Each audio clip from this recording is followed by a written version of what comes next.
All right, Rising Church. Well, welcome to our second to last round of grows as we continue talking about God's will for me and how we determine God's good, pleasing, and perfect will for our lives. And we're coming off a pretty awesome weekend. I hope you guys all had an amazing time. Those of you who were able to attend From Hunger to Hope this weekend, and the opportunity that we had to see a need and to make a difference, and not just to keep ignoring it. And also when we partnered here with the North Gwinnett Co-op and bringing all those items for the co-op, we've had a lot of opportunities, even with our other mission partners, with the block. And thank you so much for doing that. And those of you guys who helped paint Path United's hub a little bit this weekend, we just want to thank you for all that.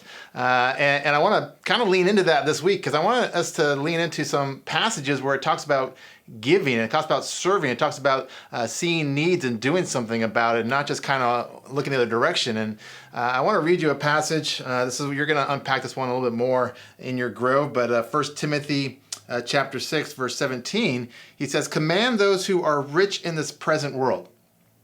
And right out of the gate, you might get defensive, like, I'm not rich. But the reality is, compared to the world, all of it, we talk about the 1%ers, like we're all in the 1% to 5% of the top, in the entire world. So really, he's talking to us.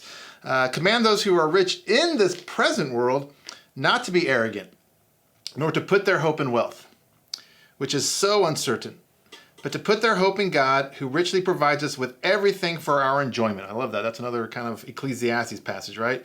And then he says this in verse 18, "Command them to do good, to be rich in good deeds, and to be generous and willing to share. In this way they will lay up treasures for themselves as a firm foundation for the coming age, so that they may take hold of the life that is truly life." And I love this passage because I think it's talking to us. And he's saying, hey, be rich, but don't be just rich in money. Be rich in good deeds. He says, do good. We talked about this, that God's will is for us to do good in this world and to bring heaven to earth. That's kind of our role as followers of Jesus. He says to be generous, be willing to share. And I just kind of think of Rising Church and how we're constantly trying to do this. And I hope that you're starting to see this and hopefully kind of catch on to it, because it's been a little hard over the last few years. There's a few things we haven't been able to do for many years, since 2019, From Hunger to Hope is one of them. I'm getting ready to lead the Israel study tour here in a couple weeks. We have our Mexico mission trip finally happening again after not being able to go for the last 2 summers.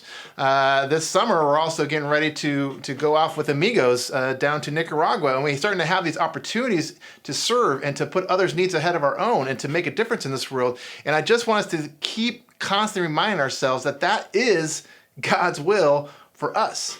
God's will is that we would be generous people, that we would be giving, that we'd be sacrificing, that we would be taking the needs of others and making it our priority.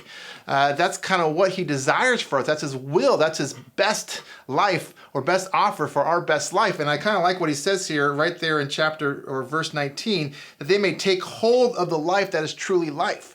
You see, I think there's something about when we make others' needs ours, when we reach out to the poor, when we build homes, when we dig trenches, when we bring food, when we do these different things, where it's like it helps us to really understand what life is really all about, because it's not about the accumulation of all this stuff, which is what the world is trying to conform us to, that pattern. It's about giving of ourselves and making sacrifices that others can get to know Christ, and they can see it in our actions, they can see it in our priorities, they can see it in what we give towards. And so I just want to challenge you to, as we get to kind of the end of our series here, is I kind of want you just to really think this week, and you're going to be looking at several passages, several verses that kind of unpack this idea of us being generous, of us being people that give, of us being people that look to the needs of others ahead of our own.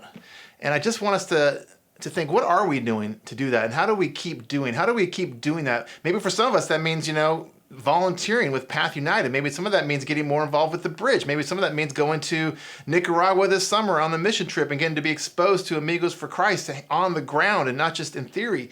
I think there's just so many opportunities for us here at Rise, and I'm hoping and praying that we will not, as it says in Scripture, it talks about how towards the end, the love of most is going to grow cold because the increase of wickedness, and the world is just kind of a rotten place, and people just like, I don't want to be a part of this anymore. And it's saying, no.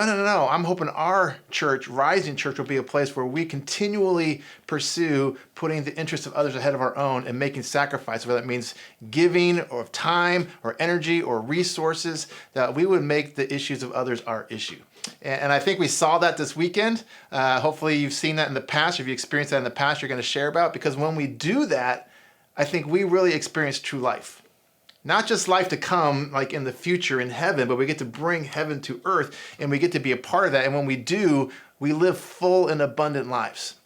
And we realize that it's not about the accumulation of all this stuff and hoarding it and kind of looking out for ourselves. It's when we start to release that and we start to give it to others for their benefit that we actually get to experience more of life. And we are the ones that are often blessed in the process. And so I hope after Hunger to Hope that you felt blessed by giving. And I hope that will be something that we kind of just become part of who we are at Rise, and that we just are always being blessed because we are continually giving, and therefore God entrusts us with more. And so we're going to, again, look at a few passages that hopefully will help you unpack this and dive into this, and I hope you guys have a great session. Next week will be our last content session, so we're coming to the end of the semester, but let's keep asking ourselves, what is God's will for us?